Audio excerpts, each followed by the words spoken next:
Құрметті әріптестер, 2024 жылдың шілде-тамыз айындағы аттестация сұрақтарының жаңа түрін ұсынамыз. Басқа да нұсқаларды және сондай-ақ барлық пәннен аттестация сұрақтарын осы каналдан таба аласыздар.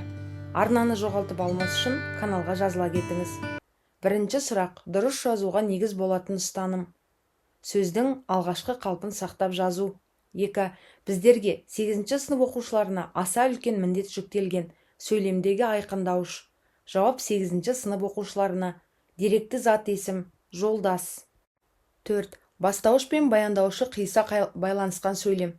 Жауап: біздің бала кезімізде отты шақпақтаспен тұтататын еді. 5. Әдебиет пен өнер терминдері. Сатира, эпос, дирижер. 6. Бірыңғай диалект. Сым, нән, шекілдеуік. 7-ші сұрақ: бастауыш баяндауыштық қатынастан тұрмайтын бірақ зат есімді не есімді тіркестерді атау. Жауап: атаулы сөйлем. 8. Талғаулы салалас құрмалас сөйлем жалғаулықтары. Мейлі, я болмаса. 9. Шартты бағыныңқы сабақтас құрмалас сөйлем. Театрға кешікпей барғаныңда қойылымға үлгерер едің. 10. Зерттеу нысаны болатын зат не құбылыс ғылыми негізде сипатталады. Ғылыми стиль. 11. Жолаушы кісі баласына жастайынан тыйым салды. Ыбырай Алтынсарин: дүние қалай етсең табылады. Жауап: бош жүруге, еріншектікке, қиналмай мал табуға. 12. Доспамбет жыраудың қоғалы көлдер қом сулар толғауында соғысып өлсе өкінбейтін жер. Жауап: сарыарқаның бойы. 13. Абайдың бірінші қара сөзінде шешімге келу үшін қарастырған әлеуметтік қоғамдық мәселелер. Жауап: ел бағу, мал бағу, ғылым бағу. 14. Сайын Мұратбеков Жусан иісі повесіндегі аса жаннан артық көретін аға деп хат жазуының себебі. Жауап: жақынына деген бауырмалдық. 15. Түркі елінің даңқты әскери қолбасшысы Күлтегіннің жауынгерлік жорықтарын мадақтап жырлауға арналған қаһармандық дастандар. Кіші жазу, үлкен жазу. Халық батыры Дауылпаз ақын Махамбетке арналған шығарма. Жауап: Нарынқұм зауалы. 17. Ұлың қара ормандай жау ортасына кірер болса, Тәңірі оның ісіне сәт берсін. Ұлыңды Бамсы деп атап жүр едің, ендігі аты Бамсы байрақ болсын, мінген аты Байшуар деп аталсын. Менің қойған атым сол. Тәңірі оның жұрымын берсін. Бата тілек сөздегі көркемдеуіш тәсіл. Теңеу. 18.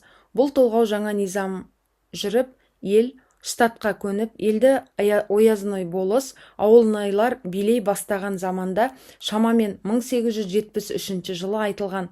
Қай шығармаға тән? Жауап: үш құян. Нысанбай жыраудың Кенесары Наурызбай жыры. Тарихи жыр. 20. Қу жанның амандығы үшін не істемедік біз? Біз бәріне қызмет еттік, қарағым. Тек адамға, туған халқымызға қызмет еткен жоқпыз. 77 жыл ғұмыр кештім. Біздің ғұмыр құлдықпен өтті. Өмір зая, өмір зая. Жауап: ес қарияның сөзі. 21. Мәтін. Ата-баба шаруасы. Сұрақ: скиф тайпаларының ойлап тапқан бір ғажабы. Жауап: темір балқыту. Бір орыннан қозғалмайтын жұлдыз. Жауап: темірқазық. 23. Егіннің мол болатынын білдіретін жорамал. Жауап: таразының тууы. 24. Халық үркерге қарап болжаған. Жыл мезгілдерін. 25. Мәтіндегі ой реттілігі. 2, 1, 3. Екінші мәтін торы ат. Бердібек Соқпақбаевтың мал адамның бауыр еті. Адал еттіден жүніс. Мұхамедқалилерде бір кәрілеу торы ат бар. Бізде түк жоқ. Екі үйдің аяқ лау еттері солғаны. Отқа жағатын көк тал тоғайдан сонымен әкелінеді. Ауылдың дәл қасындағы түбекшеге тұсап қойған торы ат бір күні тұсауымен текеске түсіп өліп қалыпты. Ішіне су толған қарнын қампитып, бірнеше адам жағаға сүйреп шығарды. Мал иелерінің сондағы боздап жылағанын көрсеңіз, шал да, Мұхамеди де, әйелдері де, тіпті кішкентай Садық та мал емес, ең бір аяулы жақын адамдары өлгендей көздерінің жасы көл болып еңіреп жүр. Қазаққа малдың қаншалықты жақын екенін мен сонда білдім. Бір үйдің бүкіл үміт тіршілігі, күн көрісі торы атпен қоса өлгендей еді.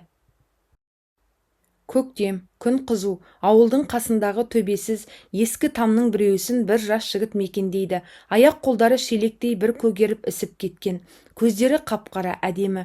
Оқта-текте ел қыдырып қайыр тілейді. Өзінде жоқ ел оған не беруі мүмкін?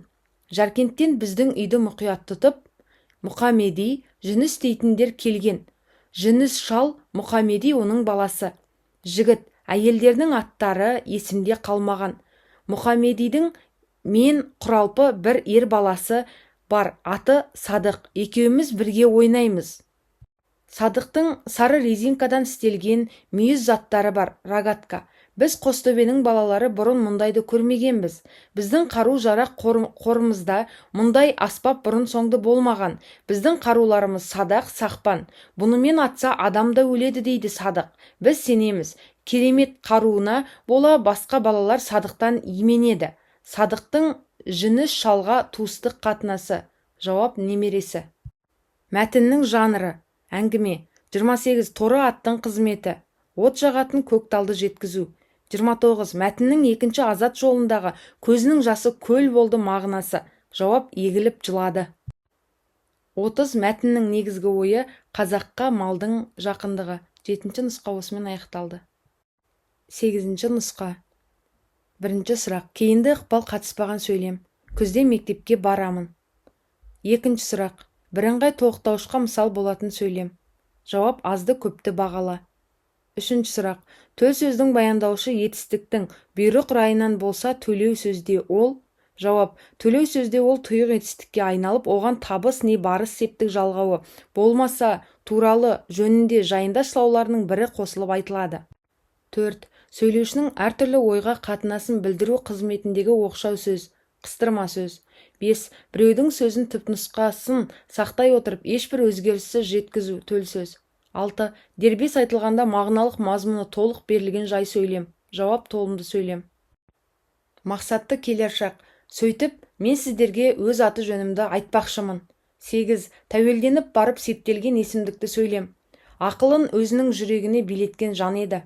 9. 80-ші жылдарға дейін орысша қолданылып келіп, кейін қазақша болған сөздер. Жарғы, бағдарлама, зейнетақы. 10. Сын қимыл істеуі мен себеп салдар істеуіне ортақ сұрақ. Жауап: қалай? Әл-Фарабидің «Қашықтасың туған ел» өлеңіне келетін қатар: шаршадым мен, қанатым талды менің. Жолға сарылып қарауменен. Шаңыт. 12.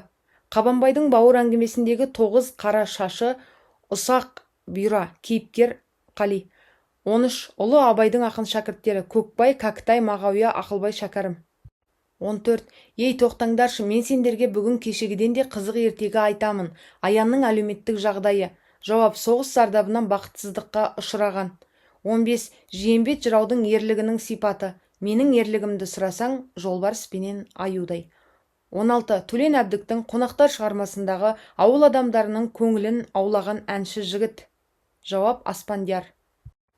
Қорқыттың нақыл сөздерінің идеясы: өмірдің мәнін ұғындыру. 18.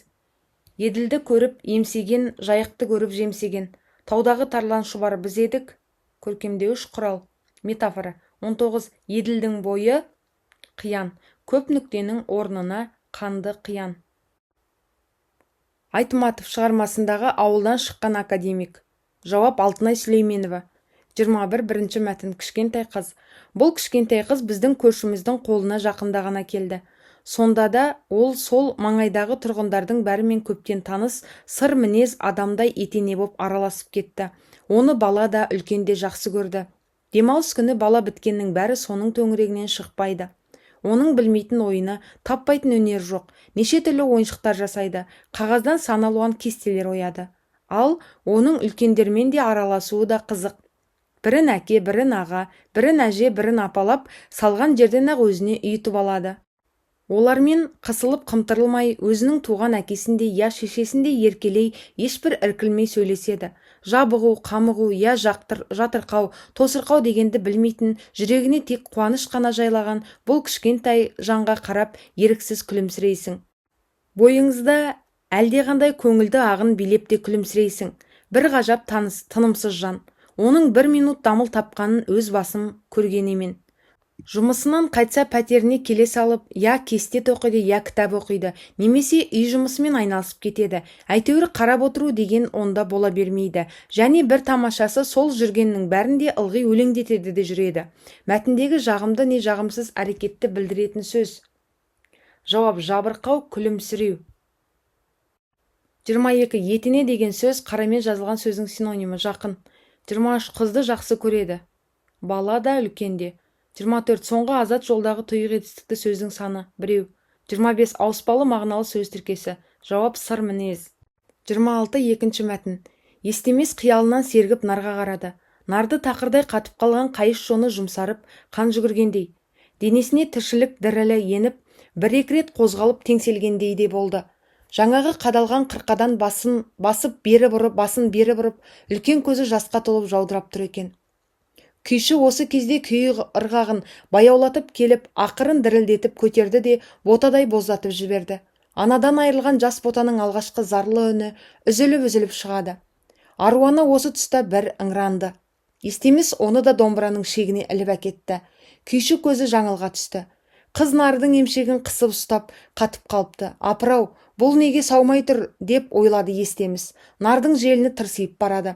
Естемес қыздың әдейі саумай тұрғанын байқады. Екі күйші өнерлеріңді бірдей салыңдар деген қыз сөзінің астарын енді ашылып есіне қайта түсті. Дір етіп бір шошынып қалған күй әлгі тапқан жайма шуақ биігінен төмендеп, қайтадан мұңлы сызға ауысып күңіреніп барады. Сәлден кейін жалт еткен арманынан айырылып қалғандай күй тағы да бір талпынды. Естемес жаңылға енді бір қарағанда сығымдап қысқан сүйріктей ақ саусақтың арасынан шым-шымжап сүт тамып тұрды. Күйшінің де көзінен жас тамып кетті. Заманым өткен екен ғой деп аһ ұрып жалт бұрылды. Кенет оған бір суық ой келіп шошынып қалды. Жауап: арам ой. 27. Заманым өткен екен ғой кейіпкер сөзінің мағынасы. Жауап: жастығы өткен. 28. Осы оқиға желісінде дүниеге келген шығарма. Жауап: нар идірген күйі. 29. Аруана түйе. Жауап: сыңар өркешті ұрғашты сүтті түйе. 30. Мәтіндегі теңеу сөз сүйріктей. Назарларыңызға рахмет, баршаңызға сәттілік тілеймін. Басқа да нұсқаларды осы арнадан таба аласыздар. Барлық пәннен және методика педагогикадан да жаңа сұрақтар осы арнада бар. Баршаңызға сәттілік тілеймін. Рахмет.